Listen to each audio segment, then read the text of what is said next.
Mike and Beyond Stillness met for 7 weeks to articulate and publicly share this story of wisdom, purpose, connection, and hope. To learn more about our programs, services, or to sponsor a guest, please visit us at beyondstillness.org. This week on Beyond Stillness, Stories After Stroke, we welcome guest Mike King. On January 16th of 2017, Mike's life was full, teaching, coaching, and raising a family. But in an instant, everything changed. A stroke stole his ability to swallow, eat, and life as he knew it. What followed was a battle he never saw coming, one of survival, loss, self-discovery, and a renewed sense of purpose.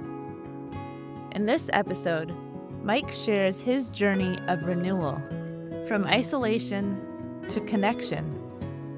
Through unexpected friendships, volunteer work, and a shift in perspective, he found a way forward, and now offers his experience to accompany others through their own recoveries. This is a story about resilience, reinvention, and the power of connection. Thank you for joining us for Part 1, Mike King's Story. Beyond Stillness, Stories After Stroke is made possible by our guests and tax-deductible donations from friends and listeners like you. Join us in empowering stroke survivors with stories of wisdom, purpose, connection, and hope at www.beyondstillness.org. Hello and welcome to Beyond Stillness, Stories After Stroke. Stroke offers a powerful, life-changing shift in perspective. Each colorful memory creates a parable for life's greater teachings, a compass for journeys ahead, and inspired wisdom for unique growth.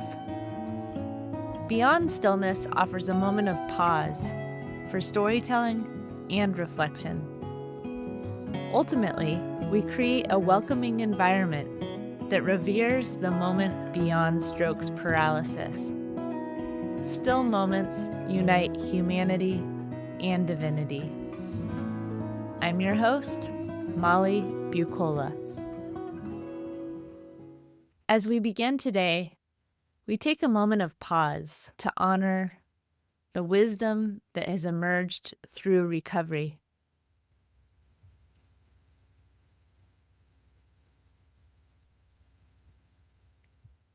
And we give thanks. Now, Mike King's story. On January 16th, 2017, I wrapped up my day teaching special ed and life skills to 18 to 21-year-olds at Green Thumb Community Transition Program and headed to Cleveland High School to coach wrestling. I was on top of the world, pouring my heart into my job, my toddler Leo, and my wife Amy, who was also a teacher. That afternoon's practice, I felt off and had a stomach ache. Hoping a milkshake might help, I swung by Burger Rail for a hazelnut shake on my way home. The best. But it didn't help. By the time I returned home 15 minutes later, I still wasn't feeling well. I felt a fight or flight rush. I knew my 48-year-old body well and knew something was wrong.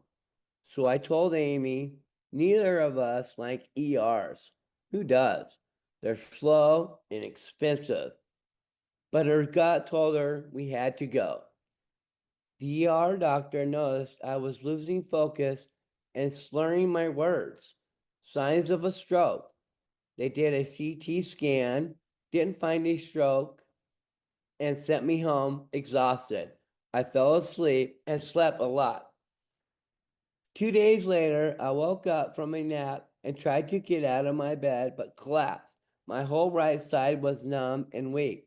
Struggling to breathe, I shouted, Amy, call 911.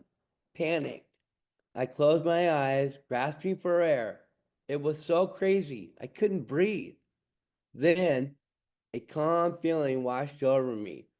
Breathe through your nose, the feeling said. I'm a mouth breather, so this felt unnatural, but I tried it. My breath steadied, and I felt a deep sense of peace. I trusted that presence and knew I was going to be okay. The paramedics arrived quickly and started to cut my shirt. Please don't ruin my new Oregon State Beaver shirt, I pleaded. Luckily, they were fans too.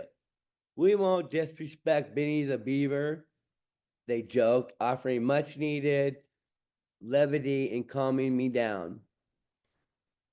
My next memory is of a tube forcing its way through my nose and endless poking as they searched for veins.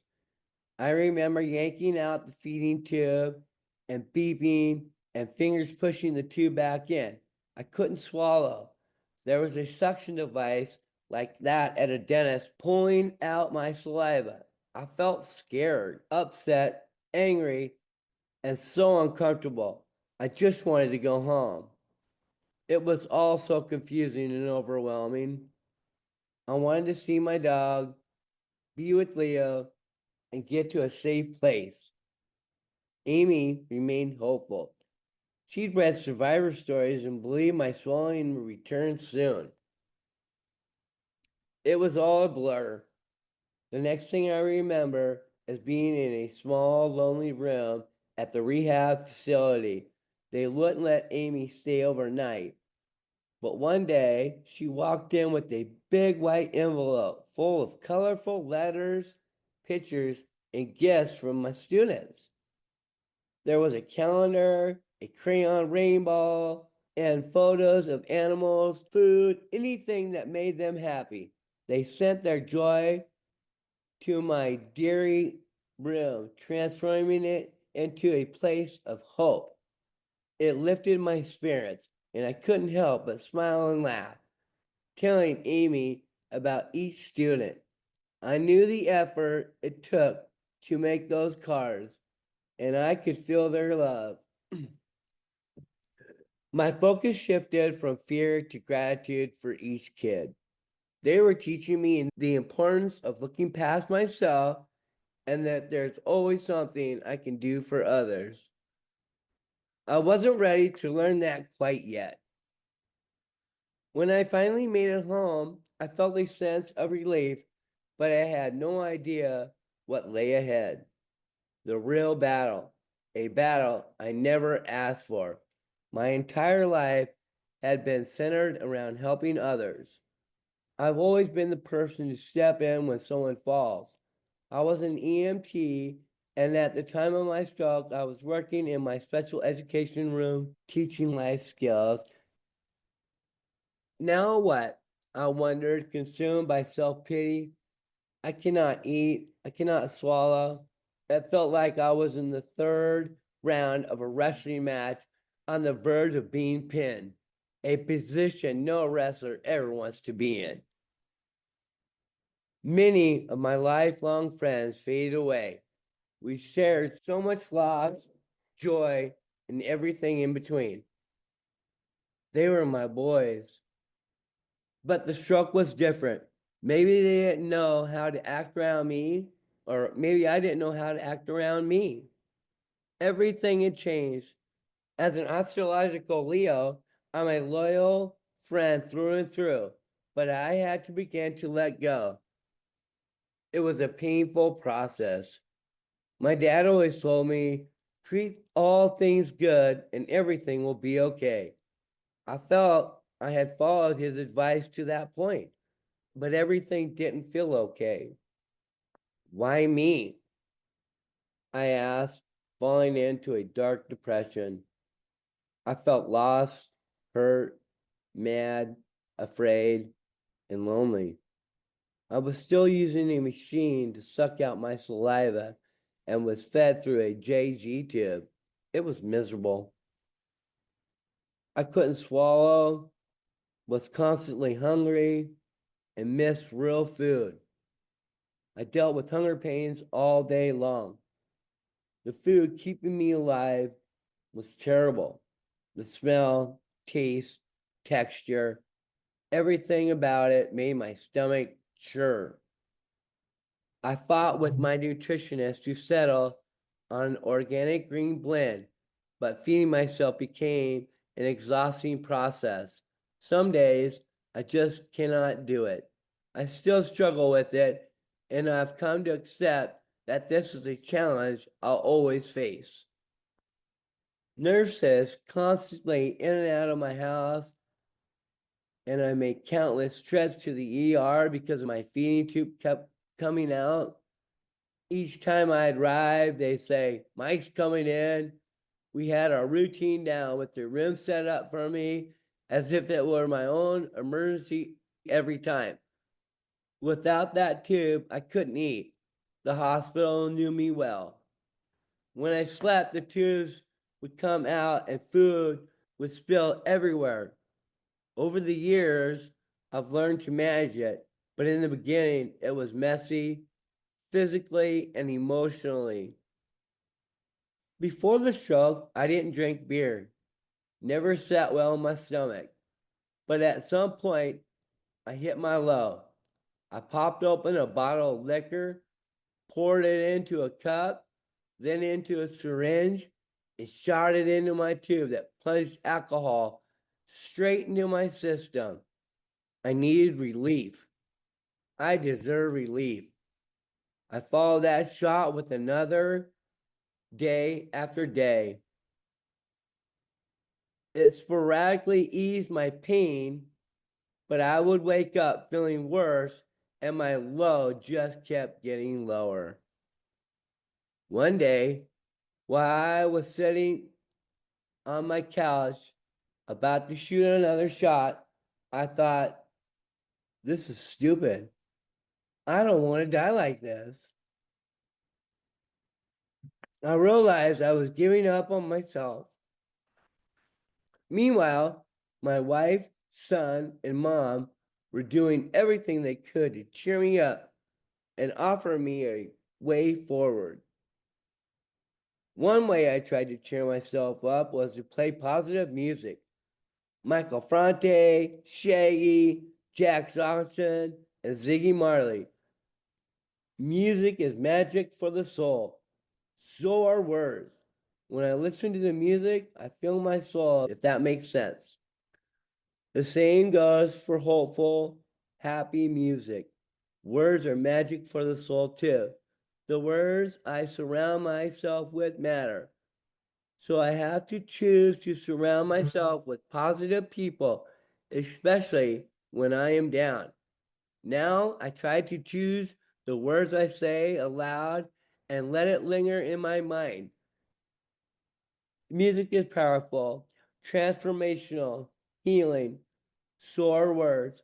I had enough of my own negative words on the inside. I'm thankful our house was one of positivity, even when I didn't feel that way in the moment. Another thing my wife and mom did to cheer me up and offer a way forward was find organizations in the town with whom I could volunteer. They wanted me to look past myself and see that there's something I could do for others, or at least for my own well being. One day, I begrudgingly filled out an application to volunteer at Cerebellum's Bakery here in Portland. It was founded by Dr. Rick Lemichello, professor of speech language pathology at Pacific University. Its mission is to assist with acquired brain injury to develop functional, job ready, social, cognitive, and physical skills to assist with ongoing development and rehabilitation in a functional real world setting. I needed to hit rock bottom before I reached out. The day I said, this is stupid, I don't want to die like this, was my last rock bottom. I'm grateful for my wife, my son, and my mom stuck with me through it, and they had ideas of how to get me out of the house. On my first day, I was curious and excited to be around other people, sweets, and frosting. I was nervous, though, that I would want to eat everything. I couldn't eat solid foods. Would it be torture? I was scared that I would get hungry pains and grow hungry, or that my short term memory struggles would get in the way. I didn't know anyone at the bakery, but when you enter, it's kind of like a place where you immediately greeted with a joyful high welcome. I've been involved for 4 years now, and I'm still greeted that way. People there are happy, patient, and generally get to know each other. Did I mention patient? Everyone truly understands we help each other out and laugh together too. When I walked in my first day, I saw the aprons hanging up to my right. There were boxes of hairnets on the counter, two sizes. I didn't have a hat on, so the head chef Daniel told me to grab a hairnet. I chose a smaller one, thinking my head wasn't too big, but the net was tiny and tight on my head. When I looked up, someone said, "That's the beard net." We all laughed, ha ha. No wonder it felt so tiny on my noggin. That definitely broke the ice. There are baking instructions next to each station. We have to try to do math and read and remember. If we're adding baking soda elective, we practice speaking while engaging with each other, and we get to try again. With so much patience, we help each other out, and there are speech pathology students there to lend us a hand too. How many people get to go back to work happy, no matter the problem? That's what we get to do.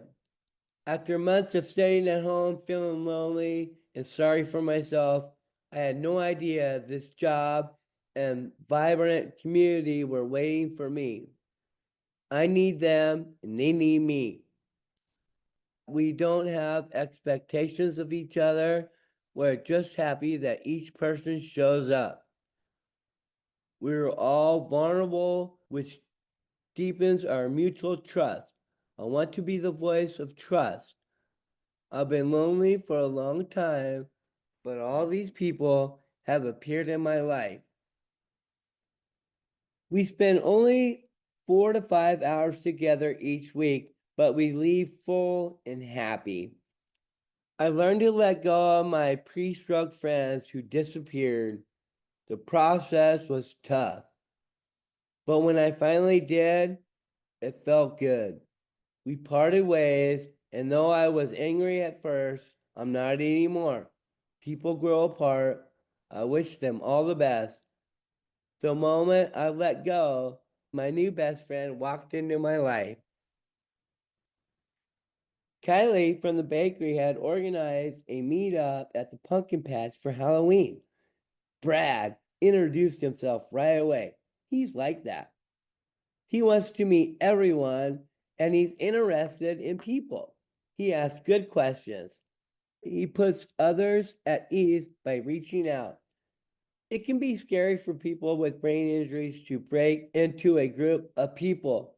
Some people don't understand and judge. So many of us hesitate to put ourselves out there and meet new people. And if we do, it usually takes time before we open up. Brad made that easy for me and for everyone else by taking initiative and introducing himself and asking questions.